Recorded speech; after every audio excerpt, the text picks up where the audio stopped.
Secretary of State Antony Blinken met with Israeli leaders Monday and announced a bit of movement on negotiations for a ceasefire and hostage release in Gaza. In a very constructive meeting with Prime Minister Netanyahu today, he confirmed to me that Israel accepts the bridging proposal, that he supports it. Blinken also said it is now up to Hamas to also accept the proposal. The group's leaders said Sunday that the proposal being mediated by the U.S., Egypt, and Qatar skews in favor of Israel. But it is unclear if this one that Israel has agreed to addresses those concerns. Mediators are set to meet again this week. Jon Alterman joins us now. He is a senior vice president and director of the Middle East program at the Center for Strategic and International Studies. Jon, thank you so much for joining us. What are the sticking points, as you know them, for Hamas in this ceasefire deal and hostage release proposal as of right now? Well, the sticking points are really what we're talking about. What does a ceasefire mean? What does an Israeli troop withdrawal from Gaza mean? How long does the ceasefire last?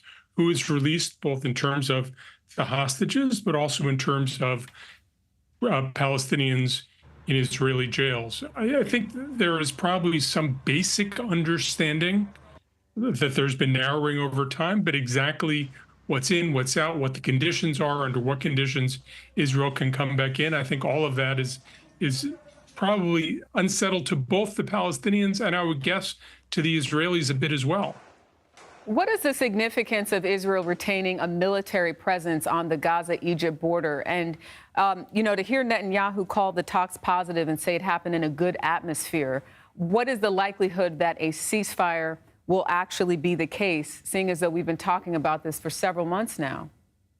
It feels to me like we're not as close as the White House keep saying we are. There are probably, I'm sure there are things I don't know, but it doesn't feel to me like either Netanyahu or Yahya Sinwar are about to stop fighting. I think that they still see an advantage is continuing. What Netanyahu is really interested in on the Egyptian border, there's something called the Philadelphia corridor that is the land along the border. Hamas has been burrowing under that land for more than a decade. And the Israelis had to rely on the Egyptians. The Egyptians really couldn't seal it. So the Israelis say, OK, we're going to retain control of that land, and we will make sure that Hamas doesn't burrow under it. The Egyptians say it's not acceptable for the Israelis to have a hermetic seal between Gaza and Egypt. I think the Americans are trying with some sort of technical fixes. There'll be sensors. The Israelis can watch the feeds. I think we are possibly close to some sort of agreement on that, but I haven't seen an agreement. And my guess is there's still going to be issues that the Egyptians and the Israelis are going to have to work out, not just what Tony Blinken told Benjamin Netanyahu he'd do today. But this being his 9th trip there in the last 10 months, does it feel like we are getting somewhat closer? Or again, going back to what you're saying, the U.S. is maybe putting it out there as though we're a little bit closer than we actually are? It doesn't look to me like we're that close because it seems to me that the stakes for both Sinwar and Netanyahu are so high. What they've invested in this war is so much that to give up fighting before you've gotten everything you want to get, I think is something that each side doesn't want to do. And frankly, politically, I don't see signs that either side feels it needs to do.